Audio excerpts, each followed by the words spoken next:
인천 상륙작전은 성공했습니다. 이 사람 심리적 타격 컸고요. 여기는 북한군들 보급로도 끊겨서 우왕좌왕했습니다. 이때를 노려서 안전하게 우리 유엔군은 앞으로 밀고 올라가기 시작했죠. 그래서 9월 28일 날 서울을 다시 수복하고 여기는 10월 1일 날 38선을 돌파했어요. 그래서 국군의 날이 10월 1일인 거죠. 자, 그리고 전우의 시체를 넘어 앞으로 가서 우리 유엔군의 최대 북진선이 바로 압록강, 두만강 여기까지예요. 전쟁 벌어지고 몇 개월 되지 않아서 김일성의 표정입니다. 바로 토하고 있습니다. 바로 토했어요. 이렇게 될 줄 알았으면 전쟁 괜히 했다. 야, 그러면서 이제 토하고 있어요. 근데 예견된 일이었습니다. 중국이 개입한 거죠.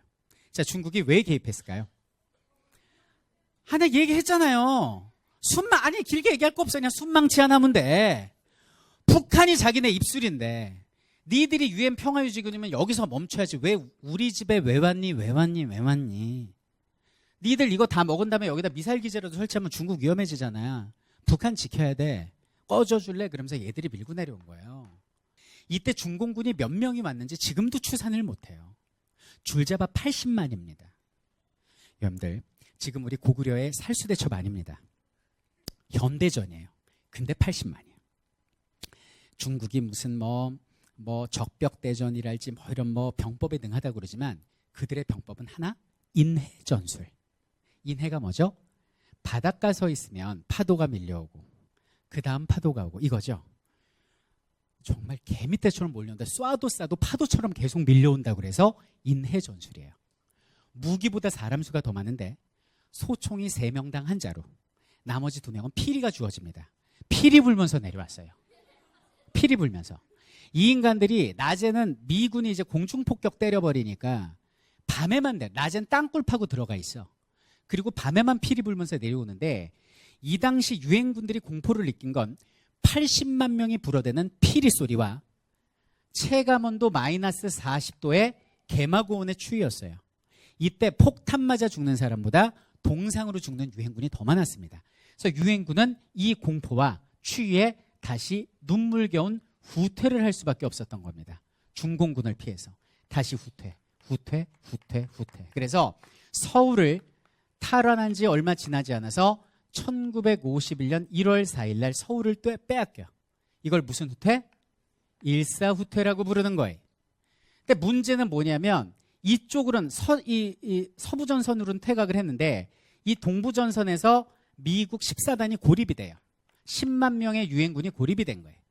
그래서 당시 여기는 흥남이라는 부두에서 10만 명의 군인이 수십만 톤의 무기와 장비를 싣고 이 부산으로 이렇게 안전하게 탈출하는 요 작전을 수행하고 있었는데 갑자기 생각지도 않았던 피난민이 10만 명이 몰려든 거예요.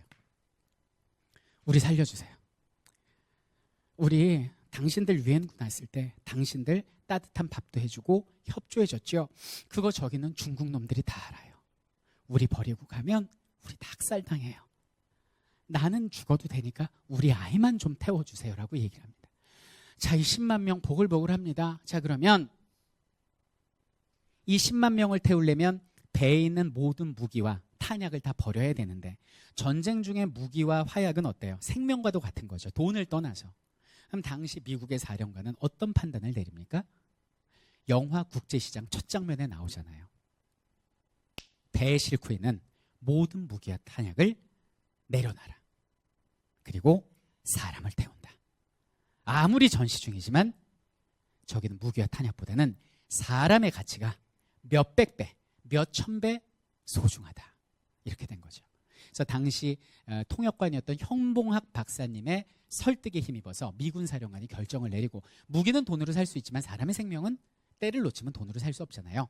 무기를 버리고 피난명 10만 명과 그리고 여기 있는 유엔군 10만 명이 다 같이 배를 타고 여기는 부산 쪽으로 왔던 수일간 통해서 부산으로 왔던 이게 그 유명한 흥남철수고 그리고 여기는 흥남철수에서 북한군이 이 화약을 이용하면 안 되니까 흥남 항구를 뻥 하고 폭발을 시켜버린 거예요.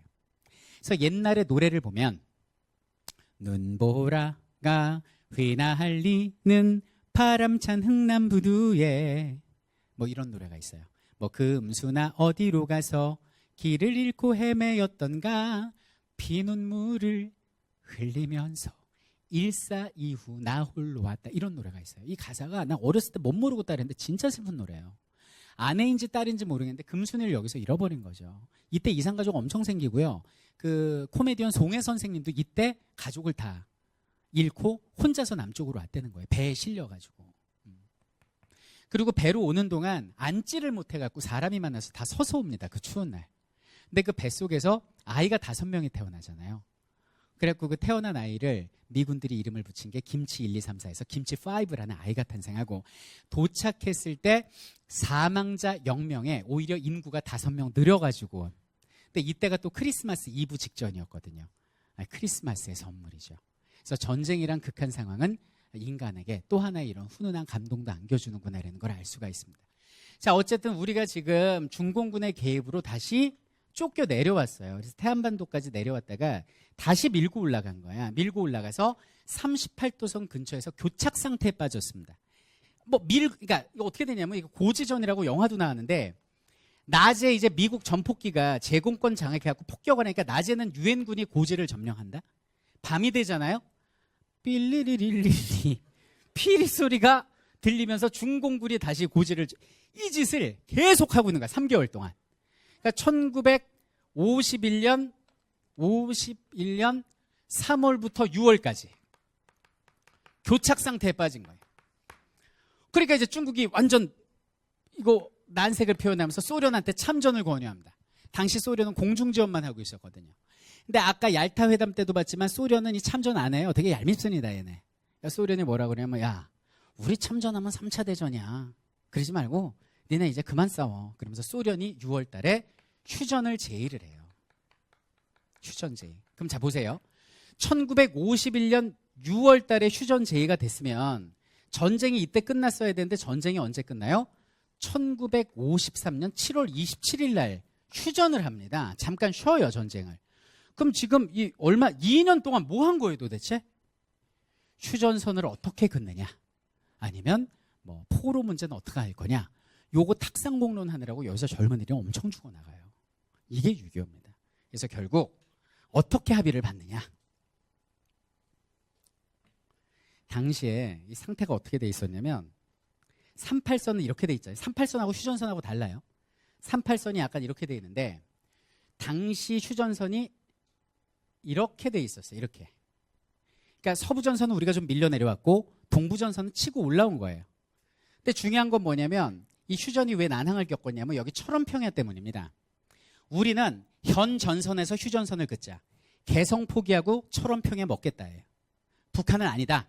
철원평야 자기네가 먹고 개성을 내주겠다. 원래 38도선으로 휴전선을 긋자. 이거 갖고 2년을 싸운 거야. 결론적으로 그래. 그냥 현전선에서 긋자. 그래서 요렇게 휴전선이 그어진 거예요. 그래서 철원평야는 우리가 먹고 지금 개성은 북한 땅. 개성공단이 거기 있는 것이죠. 자, 근데 이제 휴전하기 직전에 또 이승만 대통령의 업적 하나 해야죠. 제가 아까 이승만 대통령의 어둠을 얘기했는데, 그러니까 이승만 대통령이 잘한 게 있어. 그게 뭐냐면 이대로 휴전해버리면 나라 망해요. 우리나라 완전 신석기 시대 돼버렸잖아요. 전쟁 때문에. 그 이대로 미국 갈 거야?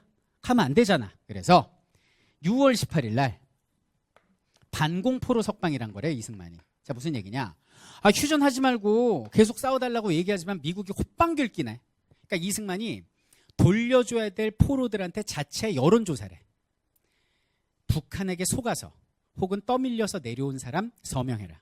그럼 즉각 너희를 반공포로로 규정하고 석방해주겠다. 이래버린 거예요. 그러니까 내보내준다니까 다 우리는 공산당이 싫어해 서명했을 거 아니야? 3만 7천 명 중에 2만 명을 하루아침에 풀어준 사건이에요. 그러면 돌려줘야 될 포로를 다 풀어줬으니 자칫 이건 휴전이 안 될 수도 있잖아요. 미국이 맛이 간 거예요. 그래서 미국 측에서 다음날 이승만한테 얘기합니다. Oh my gosh, what are you doing now? 나 crazy. 제가 하는 영어 여기까지 다 합니다. 당신 이런 돌발 행동하는 이유가 당신의 허락 없이는 휴전이 불가능하다는 걸 보여주는 행동이잖아. 막 이러고 있는 거지. 알았어. What do you want? 뭘 원해? 당신들 우리나라 전쟁 끝나면 가지 말고 주한미군으로 남아줘. 그래 좀 지켜줘. 국방비도 좀 부담해줘. 오마이갓. 오케이. 더 없지? 아니야. 쓰던 물건 다 놓고 가. 오마이갓. 하나 더 있어. 우리나라한테 무상원조 해줘. 오마이갓. No. 나 그러면 나머지도 다 풀어줘 버릴 거야. 알았어. 이래가지고 이승만이 협박에 못 이겨서 여러 가지 이제 합의 받고 그 다음에 이제 휴전을 한 거예요. 그러니까 이승만 대통령이 잘한 부분도 있습니다. 저 둘 다 했습니다. 빛과 그림자. 이렇게 해서 우리가 지금 휴전을 한 거예요. 자, 휴전하고 나서 우리는 지금 이렇게 긴 세월이 지났지만 아직도 남북 문제는 해결되지 않고 있죠. 그러나 저는 믿습니다. 일제강점기에 독립이 될 거라고 상상도 못했지만 싸웠던 독립군들처럼 우리나라가 이렇게 잘 살 줄 꿈도 못 꿨지만 땅 파고 시체 닦았던 산업화 역군들처럼 그리고 눈 밑에 치약 발라가면서 정경한테 끌려가서 그 모진 고문 당하면서도 이 나라의 민주화를 바랬던 우리 선배들처럼 우리는 이 아이들에게서 통일이 반드시 될 것을 기대합니다.